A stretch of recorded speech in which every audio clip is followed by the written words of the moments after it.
Hi friends, అందరూ ఎట్లా ఉన్నారు? బాగున్నారు అనుకుంటున్నాను. Good morning, welcome to Prabhavati diaries. ఈరోజు సరికొత్త వంటతో మీ ముందుకు వచ్చాను. ఆంధ్ర స్టైల్ చేపల కూర చూపిద్దామని నేను ప్రిపేర్ అయ్యాను. స్టవ్ వెలిగించి బండి పెట్టుకొని ఆయిల్ పోసుకోవాలి. ఈ ఆయిల్ కాగాలి, కొంచెం వేడెక్కితే బాగుంటుంది, పచ్చివాసన పోయేదాకా. ఆయిల్ మరిగిన తర్వాత పచ్చిమిరపకాయలు, ఉల్లిపాయ ముక్కలు వేసి మగ్గనివ్వాలి. అవి ఒక 2 minutes ఆగాలి. బాగా వేగిన తర్వాత, వేగటానికి టైం పడుతుంది కదా, అది మగ్గిన దాకా ఉంచి 1 second కలుపుకుంటే సరిపోతుంది. అంతకు మించి ఏమక్కర్లేదు. కొంచెం అల్లం వెల్లుల్లిపాయ పేస్ట్ వేయాలి. అది మగ్గగానే అల్లం వెల్లుల్లిపాయ పేస్టు ఒక 2 seconds అయితే సరిపోతుంది. అంతకుమించి టైం ఏమక్కర్లేదు. కొంచెం పేస్ట్ ఎక్కువగానే వేసాను, ఎందుకనంటే క్వాంటిటీ ఎక్కువ ఉందని చెప్పి. అది కూడా బాగా కళాయి పెట్టి మూత పెట్టుకుంటే ఓకే, లేకపోయినా పర్వాలేదు.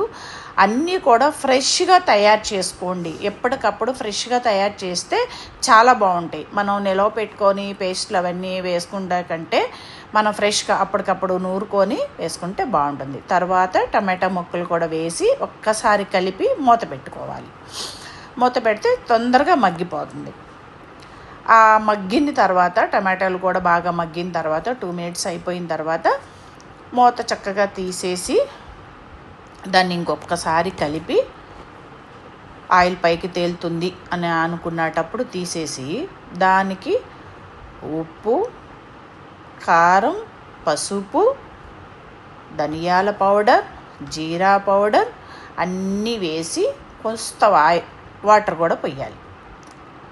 పోసిన తర్వాత అవన్నీ వేసి నీళ్లు పోస్తాం కదా, పోసిన వెంటనే 1 second ఆగి ఈ చేప ముక్కలు మనం అయితే శుభ్రం చేసుకొని పెట్టుకున్నామో వాటిని కూడా వాటిలో వేసేయాలి. వేసి ఒక్కసారి, అంటే గరిటె పెట్టి తిప్పే కంటే బాండీని పట్టుకొని తిప్పితే అది కొంచెం బాగుంటుంది, విరగకుండా ఉంటాయి ముక్కలు. అప్పుడు ఎక్కడ పెట్టిన ముక్క అట్లాగే ఉంటుంది, చల్లా చెదరు కాకుండా ఉంటుంది. అట్లా అన్నీ వేసిన తర్వాత మూత పెట్టేసి ఒక 10 minutes ఆగిన తర్వాత అవన్నీ నేను వేసే పౌడర్లన్నీ కూడా ఇంట్లో హోమ్మేడ్గా తయారు చేసినవే. నేను ఎక్కడ బయట నుంచి షాప్స్ నుంచి తీసుకొచ్చినవి కాదు, అన్నీ ఇంట్లో తయారు చేసినవి. ఈసారి గరం మసాలా ఎలా తయారు చేయాలో మంచి వాసన వచ్చేలాగా గుమగుమలాడి నిలవ పెట్టుకున్నా కూడా 1 month నిలవ పెట్టినా కూడా అవి వేస్ట్ కాకుండా మంచి వాసన, మనం ఎప్పుడు మూత తీసినా గుమగుమలాడేలాగా ఆ టిప్ కూడా మీకు చెప్తాను. దానిలో ఏం వేయాలి, ఎట్లా చేయాలనేది కూడా మీకు ఆ టిప్ కూడా చెప్తాను. ఒకసారి అది కూడా వీడియో చేసి చూపిస్తా. ఇట్లా చేప ముక్కలన్నీ వేసిన తర్వాత ఒక్కసారి అట్లాగా కదలకుండా గంటితో అట్లా కలిపేసి మూత పెట్టేసి ఒక 15 minutes కానీ 10 minutes కానీ, చేపలకి ఎక్కువ టైం పట్టదు కాబట్టి మూత పెట్టేసి ఉంచామంటే అవి ఉడికిపోతాయి.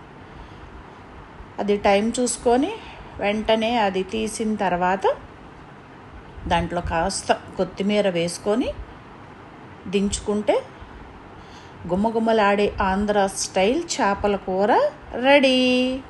మీకు ఒక చిన్న టిప్ చెప్దాం అనుకుంటున్నాను ఫ్రెండ్స్. మనకి రెడీమేడ్గా ఎక్కడికైనా ఫంక్షన్స్కి వెళ్ళాలి అంటే వెంటనే ట్యాన్ పోవాలి, సెకండ్స్లో ట్యాన్ పోవాలంటే మన బంగాళదుంప ఉంటుంది కదా, వంటల్లో వాడే బంగాళదుంప ఉంటుంది కదా, దాన్ని చక్కగా పీల్ చేసేసి పేస్ట్ చేసి ఆ రసం పిండుకొని దానిలో కాస్త ముల్తానా మట్టి కానీ లేదా అట్లాగే అప్లై చేసుకున్నా కూడా చాలా బాగుంటుంది. ఒక 10 minutes ఉంచిన తర్వాత కడిగేసుకోవాలి. అసలు సెకండ్స్లో మీకు ట్యాన్ మొత్తం పోతుంది. అది కూడా ఒకసారి ట్రై చేయండి. ఆ పేస్ట్ కూడా వేస్ట్ చేయొద్దు, దాన్ని కూడా ఒకసారి మెడ చుట్టూ క్లీన్ చేయండి.